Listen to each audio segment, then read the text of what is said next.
네, 오전에 대통령 법률안 거부권 관련해서 좀 심도 깊은 검토를 해오시라 말씀을 드렸는데 네네. 하셨나요? 조금 했습니다. 네네, 수고하셨습니다. 네, 윤석열 정부가 거부권을 행사한 게 몇 건인지 아세요?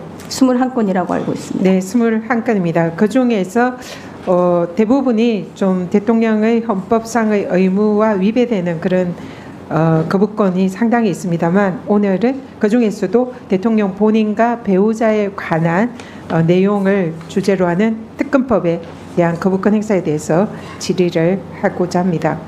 지금 입법조사처에 조사한 연구 내용이 있는데요. 여기에 보면 대통령 법률안 거부권은 헌법적인 한계가 있다. 그 내용으로는 첫 번째로 이해충돌 금지 원칙, 그리고 국회에서의 상권 분립 원칙, 국회를 권한을 존중해야 되는 그런 원칙, 그리고 세 번째로는 대통령의 헌법상의 의무에서 파생되는 한계, 이 세 가지를 들고 있습니다. 그래서 대통령의 법률안 거부권이 헌법에 규정된 헌법상의 권한이지만 이러한 세 가지 정도의 내재적 한계가 있다. 이런 것이 이제 입법조사처의 논문 내용입니다. 네.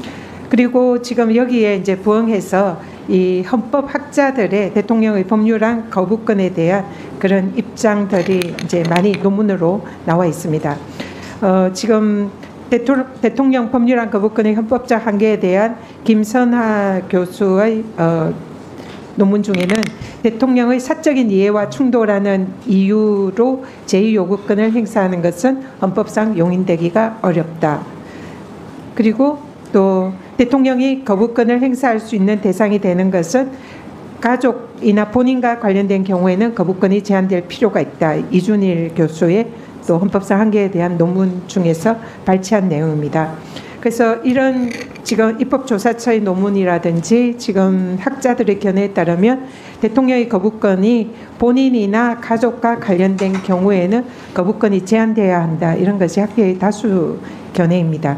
그리고 또 이러한 아까 말씀드린 헌법상의 내재적 한계인 그 이해충돌 금지 원칙을 구체화한 법률이 민사소송법이나 형사소법, 헌재법, 여기에 보면 법관은 본인과 사적 이해관계가 있는 가족이나 배우자 관련된 사안이면 재척이나 회피나 기피하도록 규정이 되어 있습니다.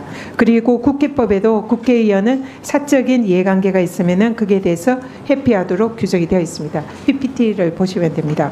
그리고 또 마찬가지로 공직자의 이해충돌 방지법에 일반적으로 공직자는 사적 이해관계가 있을 때, 그러니까 사적 이해관계라는 게 본인이나 배우자나 가족 등이 관련된 사안일 경우에는 신고 회피하도록 이렇게 법이 규정이 되어 있습니다.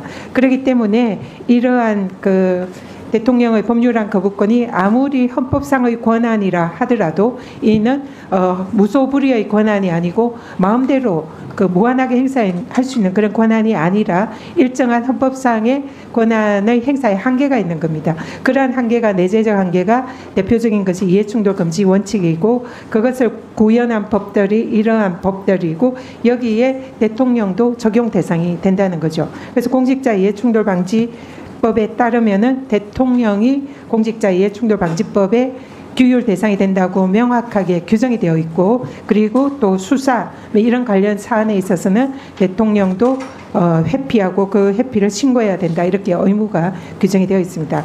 자, 그러면 지금 대통령과 관련되어 있는 특검법인 최혜병 특검법은 아까도 말씀드렸지만 대통령과 대통령실의 수사 외압이 가장 중요한 내용을 구성하고 있는 법이고요. 김건희 여사 도이치모터스 특검법은 배우자의 주가 조작 사건에 대한 수사를 내용으로 하는 법입니다. 그러면은 이런 일련의 헌법상의 내재적 한계와 관련 법령에 따르면 당연히 대통령이 이 특검법에 대해서는 거부권을 행사를 하지 못하는 한계가 있다 이렇게 생각하는데 후보자님 견해를 여쭙겠습니다.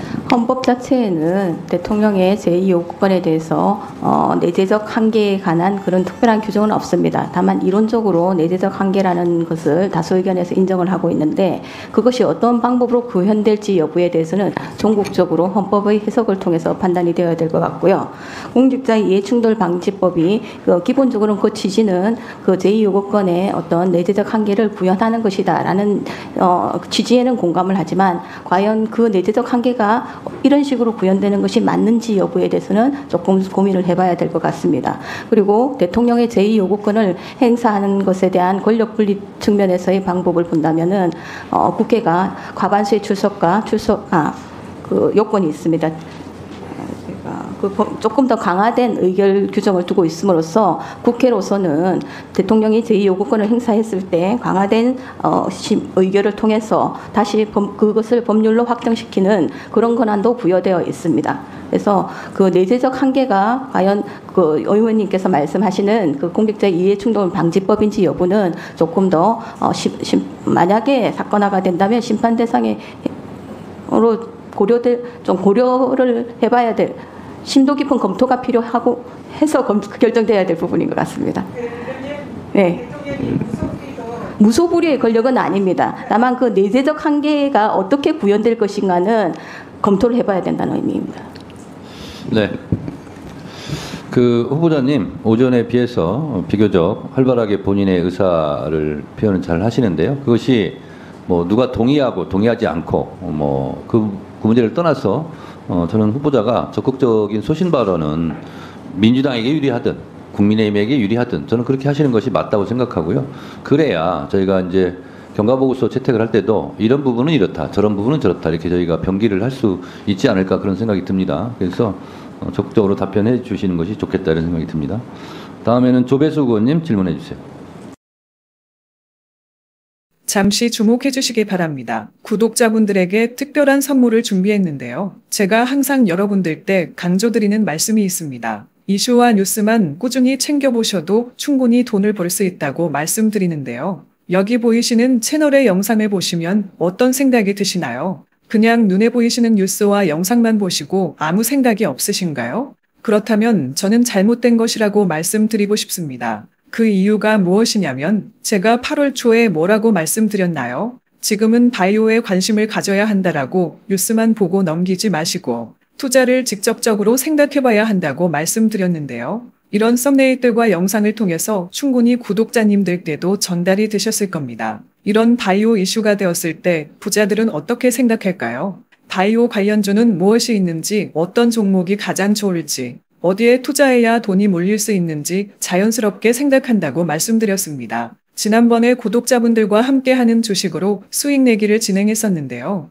100% 무료로 진행을 했고 이 사진을 보시면 아시겠지만 구독이라는 문자 메시지를 남겨주신 모든 시청자분들께 이렇게 바이오 관련주 중에 가장 급등할 확률이 높은 딱 한 종목을 드렸습니다.